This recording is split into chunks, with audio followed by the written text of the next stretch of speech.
favor, de la escuela. Tómate para que te des la escuela.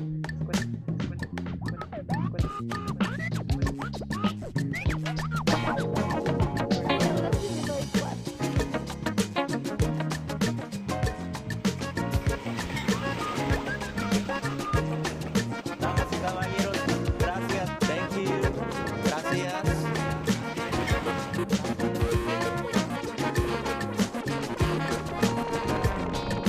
Hola, hola, ¿cómo están todos?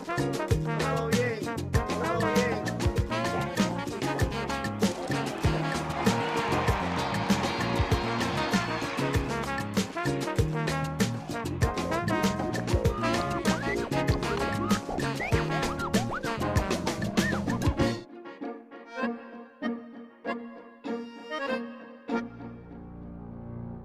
Bienvenidos a Nueva York, un programa dedicado a la cultura hispanoparlante en la Gran Manzana, celebrando su riqueza, diversidad y contribuciones a la vida de esta ciudad. En este episodio, dedicamos el programa a celebrar la vida y obra de uno de los artistas más importantes de nuestro tiempo, el peruano Fernando de Cislo.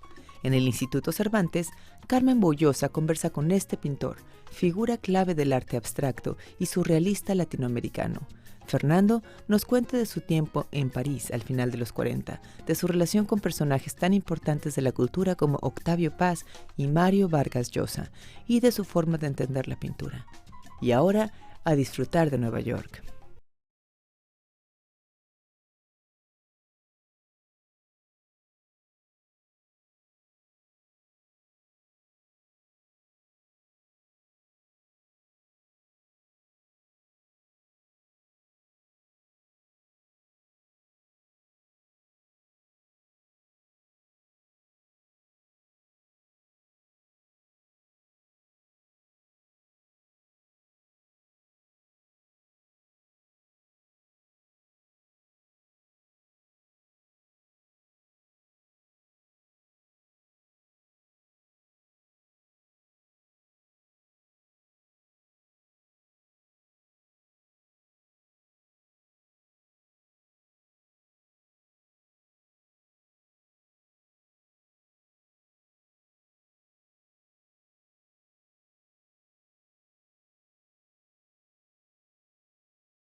Bienvenidos a Nueva York.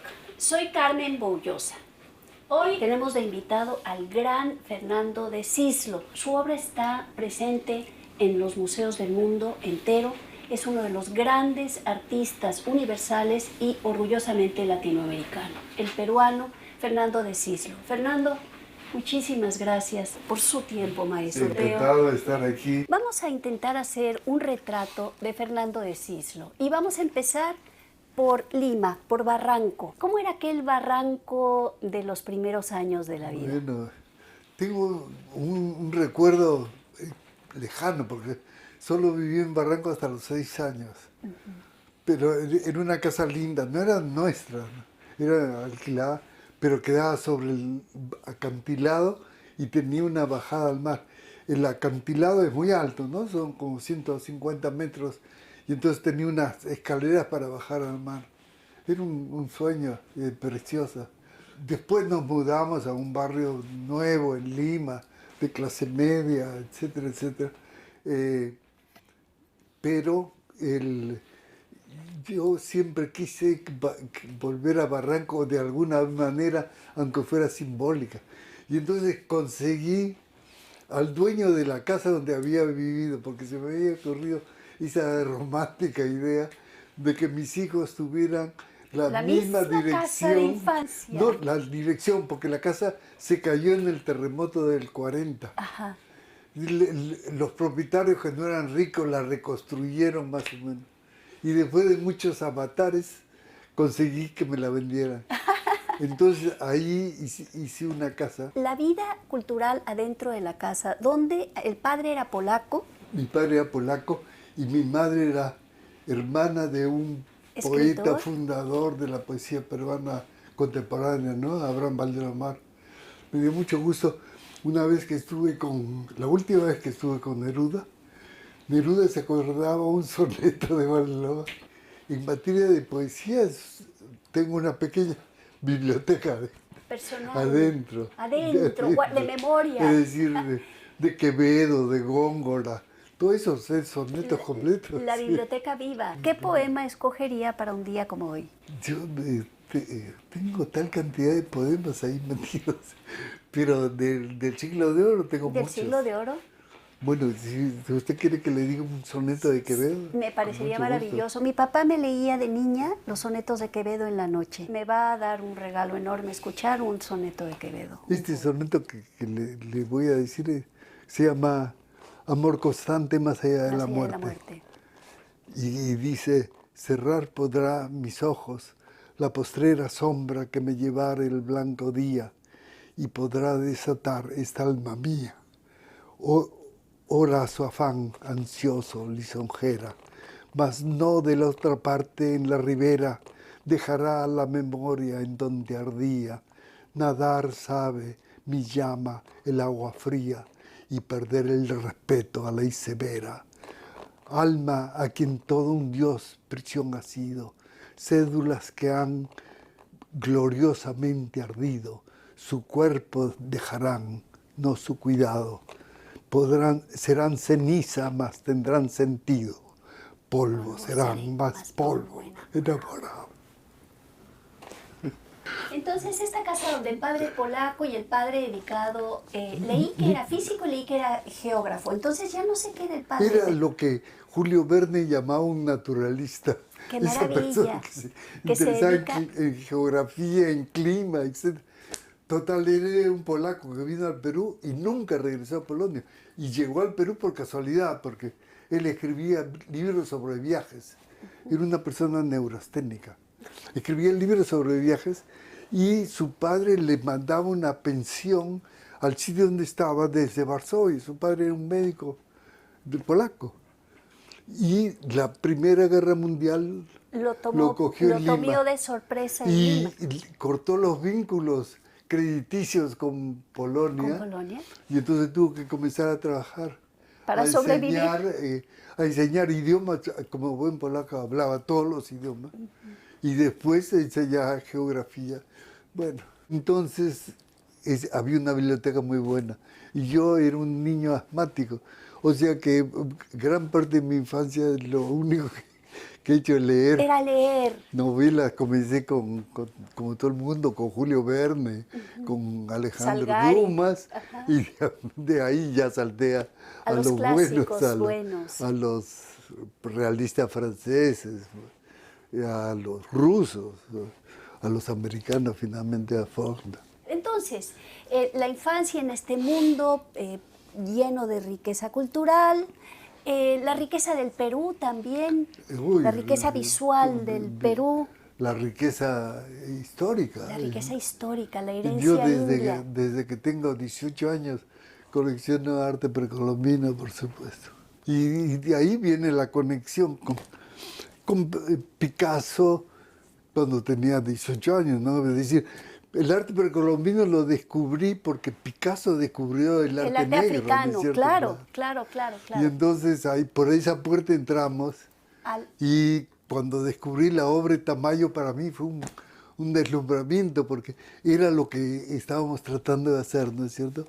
Un arte que hablara un idioma contemporáneo, pero que estuviera afincado en raíces y circunstancias que no eran las europeas. Las europeas. Vayamos ahora la Facultad de Arquitectura, que fue un paso rápido, la Facultad de Pintura, los estudios de pintura en Lima. En Lima, estudio de pintura, sí. Los estudios de pintura y el viaje a París. A París. Y en París el encuentro con Octavio Paz, André Breton, Cortázar, con Cortázar. Con cantidad. Todos los pintores, por ejemplo, estaban Tamayo, ahí conocí a Tamayo, a Lam, a Mata. Ajá. Es decir, todos los maestros, los primeros maestros de arte latinoamericano, todos estaban en París, salvo los muralistas Mexicanos que estaban pintando paredes. Estaban pintando, sí. Nosotros, mi generación, hizo una gran batalla contra el indigenismo en Perú, ¿no es cierto? Pero yo después, cuando fui a México y fui a San Ildefonso, me quedé muy impresionado con Orozco. Vamos a volver un momento a París, a ese París mítico que era la capital del arte universal. Del mundo, sí. Yo me casé con Blanca Varela. Ajá. Y nos fuimos ese mismo día, tomamos un barco que demoró 28 días en llegar a Francia, porque va toda la costa del Pacífico, cruzar el canal de Panamá y llegamos a París sin un centavo, por supuesto. Tenía $90 mensuales para vivir. O sea, que me gastaba $30 en cigarrillos, $30 en el hotel, $30 no costaba nada, $1 diario. Y el $30, el resto era comer, comprar material de pintura, ir al cine, etc. O sea que era una vida muy dura, pero sin embargo los recuerdos más ricos de mi vida se deben a esos 6 años que pasé en París. El gran primer acontecimiento fue conocer a Octavio. Cuando conocimos a Octavio, Octavio nos dijo, nosotros queremos reunirnos todos los jueves en el Café Flor porque pienso hacer una revista de latinoamericanos en París. Iba Cortázar, iba Eyelson, iba Jaime Valle Inclán, bueno, Carlos Martínez Rivas, que era un poeta que buenísimo, es fantástico, poeta y que Octavio apoyó muchísimo. Sí. Y éramos unos 8 o 10, y después ahí caía de todo. Los que pasaban. Los que pasaban. Arturo Serrano Plaja, el escritor republicano español, que había vivido mucho tiempo en México. Arturo Serrano Plaja un día llegó al café, llevado por Martínez Rivas, llegó Cardenal, Ernesto Cardenal, el poeta. Era franquista, era un becario del gobierno de Franco. Y una vez, todos éramos muy antifranquistas. Una vez que estábamos hablando, Cardenal dijo, pero todos los muertos se equivalen, los muertos no importa de dónde, quién los ha provocado. Y Serrano Plaja dijo, no me mezcle mis muertos con sus muertos. Esto es de un hijoputismo que no tolero. Pues eso nunca resultó en una revista, pero resultó una amistad que duró toda la vida. Pues. ¿Y cómo se ligaron con los surrealistas? ¿Cómo fue el contacto con el mundo francés? Octavio, Ajá. Sí. Bueno, lo que era impresionante era, Octavio en esa época tenía 35 años. Pero Octavio generaba un respeto entre los intelectuales franceses impresionante. Y a pesar de que un hombre joven, claro, y gracias a Octavio íbamos, Blanca y yo, con él, a las reuniones del grupo surrealista, Place Blanche, ahí en el Boulevard Clichy. Era tan rico, era tan Qué mundo maravilloso. Enriquecedor todo eso. Qué mundo maravilloso. Nosotros estábamos tan decididos a cambiar a América Latina y algunos nos dimos cuenta que era imposible hacerlo si no estábamos desde el Café de París, desde el de Magon no se podía hacer. Había que regresar a cada uno a su sitio a dar la batalla. A sus países a dar Sin la batalla. duda. Pero salir de París fue una decisión muy importante para todos los que estábamos ahí. ¿Regresamos o no regresamos? Los mexicanos y los peruanos regresamos. Los otros no regresaron, ¿no? Mata nunca regresó, Lam nunca regresó.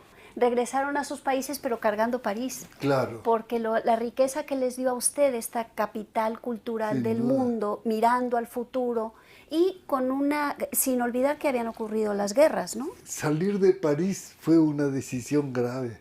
¿Por qué? ¿Por qué? Porque era escoger entre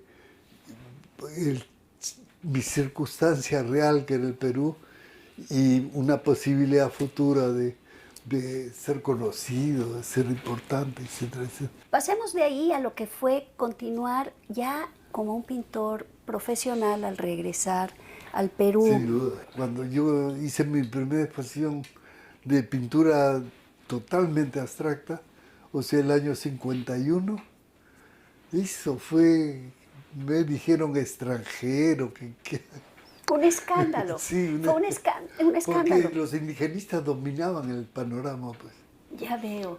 El figurativo e indigenista. Había Sí. ya una retórica que había que Sí, respetar para ser también, peruano. Exacto. Y que ellos se reclamaban de los mexicanos, pero le quitaban lo más importante que tenían los mexicanos, que era el reconocimiento de la realidad, de la Contemporánea. circunstancia contemporánea, ¿no es cierto? Y además Ellos pintaban indígenas, paisajes de indígenas en el Cusco, en Puno, en Arequipa, pero el tema político nunca lo tocaban. no lo tocaban. Era una idealización, Sí. Una idealización del mundo Sin indio. duda. Mario Vargas Llosa escribió un ensayo estupendo sobre Arguedas, sobre José María Arguedas, que seguramente leído? usted sabe, Arguedas es una persona que hasta los 14 años no hablaba sino quechua, Sí, sí. porque su madrastra, su madre había muerto cuando Arguedas recién nacido, y su padre se volvió a casar, y se casó con una persona que odiaba a este niño, y entonces lo hizo criarse en la cocina, Entre el servicio doméstico. En Ayacucho, con el servicio Sí, doméstico. con el servicio Y doméstico. entonces solo hablaba quechua, hasta los 14 que lo mandaba a un colegio en la costa. Sí, él es el indigenista que sí vivió el mundo indio adentro. Sin duda. Siendo un mestizo. Exacto. Vivió el mundo Totalmente. indio. Entonces, Mario Vargas escribió un ensayo formidable que se llama José María Arguedas y la utopía arcaica. Sí. Y esa utopía arcaica en que vivían los indigenistas, José María no la compartía. Claro que no. Pero después, claro, José estaba tan neurótico, dejó a su mujer de 30 años que lo adoraba por una chilena que era muy política, muy metida en el Partido Comunista. Y total, terminó ella presa por Senderos Luminosos. Qué terrible. En el Volkswagen, Arguedas ya se había suicidado. En el Volkswagen de ella encontraron dinamita y encontraron un cofre que era para regalo del santo de Abimael Guzmán, que era el jefe de Sendero Luminoso. Esos años fueron durísimos en Perú. Y en medio de toda esta escisión, los pleitos culturales, los pleitos políticos, Sin duda. el pleito por la patria, porque en realidad es el Claro. pleito por la patria, y por esa patria común que es América Latina, continuaron los lienzos. Fue una batalla permanente que se fue mejorando, porque el clima cultural de Lima fue mejorando. Yo hice mi primera exposición, en Lima no había galerías de arte, se exponía en los institutos culturales, en en las academias de música. El 48 se inauguró la primera galería comercial. Yo ya había hecho una exposición en Lima y de ahí ha ido progresando y ahora hay muchísimos pintores peruanos que viven de la pintura. Que viven de la pintura y por lo tanto Sí, la ¿no? misma pintura ha ido creciendo. Creciendo, mejorando, salvo que ahora estamos en una etapa pésima, ¿no es cierto? En el mundo entero, una etapa pésima. ¿Por qué es una etapa pésima? Porque la pintura ha perdido contenido, la literatura ha perdido contenido. Nos dimos cuenta que lo que había bajado no era la calidad del arte que se producía, sino la calidad de las personas que lo producían, ¿no es cierto? Que estaban completamente frivolizadas, que habían perdido el camino al amor, al sexo, que todo se había banalizado. ¿Qué papel debe de jugar la pintura, la poesía, Yo creo el que arte? tienen que ser lo que siempre fueron, ¿no es cierto? La expresión de lo que está dentro del ser humano y que se saca a la luz. A mí me encanta una frase de Malraux. Malraux decía, uno de los significados que me gusta darle a la palabra arte es dar testimonio a los hombres de la grandeza que ellos tienen pero que ignoran. ¿No es cierto? Es decir, cuando uno escucha una sinfonía de Beethoven o una cantata de Bach o un libro de Tolstoy, Uno se asombra. abre unos mundos dentro que uno no sabía que estaban ahí. Estamos aquí en el Cervantes porque hay una exposición de Cislo. Es una antología de los grabados que he hecho en mi vida. Hay un grabado que lo hice en París el año 50, o sea que tiene 64 años, más que mis hijos. Y hay uno que he hecho este año. Dentro de esos hay muchos que he hecho en México, en el taller de la gráfica mexicana. Después he hecho grabados en Polígrafa en Barcelona. Después he hecho grabados en San Diego, California. Y en esta antología vista a la distancia, recorre una misma temática. Yo le diré que en mi caso, mi pintura, yo lo único que he tratado es de hacer un cuadro que tenía adentro de mí y toda mi vida he intentado sacarlo, o sea que mi pintura no ha cambiado demasiado. Hay un refrán francés que dice plus ça change, plus c'est la même chose. Contra más cambia, más es lo mismo. Quizás con la experiencia los medios se han refinado, quizás, ojalá. Pero en todo caso lo que he tratado de sacar está ahí adentro y sigo intentando sacarlo. Por eso es que uno ve un Fernando de Cislo y sabe y dice, este es un Fernando de Cislo. Sí. A la distancia uno Toda sabe. mi vida he estado en ese mismo problema. No es un problema, es la joya guardada adentro. Y esa joya que está guardada adentro, ¿tiene adentro color? Si lo pudiera describir, ya lo podría pintar. Es una cosa que uno trata de agarrarlo en la oscuridad, ¿no es cierto? Yo decía, pintar, para mí por lo menos, es como encender la luz en un cuarto a oscuras en que uno veía las más maravillosas figuras. Cuando enciende la luz, esas figuras se convierten en una lámpara, un mueble, etc. Pero así es un tantear en la oscuridad. Tantear en la oscuridad. Por eso la pintura es también poesía. Es también creo. poesía. Lo Fernando, que pasa es que la pintura es como la música, es un lenguaje que no es traducible. Y entonces por eso es que es más abstrusa que los otros artes, ¿no es cierto? Porque usted no puede explicar un cuarteto de Schubert, no puede explicar un Rembrandt. El arte siempre ha sido un experimento de complicidad, ¿no es cierto? El espectador tiene que poner de su parte para poder abrir la llave que le revela el misterio. El misterio. O el sentido. No se necesita entender. Me encanta una cosa que Matisse decía. Una señora le dice a Matisse, maestro, no entiendo su pintura. Y Matisse le dijo, señora, ¿le gustan a usted las ostras? Y ella dijo, claro, por supuesto. Matiz dice, ¿entiende usted a las ostras? No hay nada que entender, hay que experimentar, sentir, ¿no? Hay que sentirlo, pasa por otro Claro, lugar. no pasa por acá, Pasa por otro lugar. En este programa pasamos al final siempre por una pregunta ritual. La pregunta ritual es, ¿qué es para usted Nueva York? Nueva York, yo le diré que con el tiempo, conforme me he ido haciendo viejo, ya no quiero conocer nada. Hay muchas cosas que no he conocido y que me hubiera gustado conocer y que ya no tengo interés. Pero hay dos sitios a los que siempre vuelvo porque son el más grande atractivo, París y Nueva York. ¿Y en Nueva porque York por me qué? siento vivo, porque uno siente la energía de los hombres en pleno ejercicio de su fuerza, de su talento, ¿no? Nueva York porque me siento vivo. Yo hoy me he sentido viva y muy feliz conversando con Fernando de Cislo. Muchísimas gracias, Fernando. Gracias a ustedes por acompañarnos. Qué dicha, qué suerte hemos tenido hoy de tener aquí con nosotros a Fernando de Cislo. Soy Carmen Boullosa. Hasta la próxima.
Cada uno de los pueblos de habla hispana en el mundo entero están representados en Nueva York.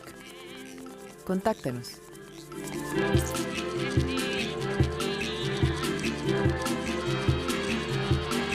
www.cuni.tv/Nueva York.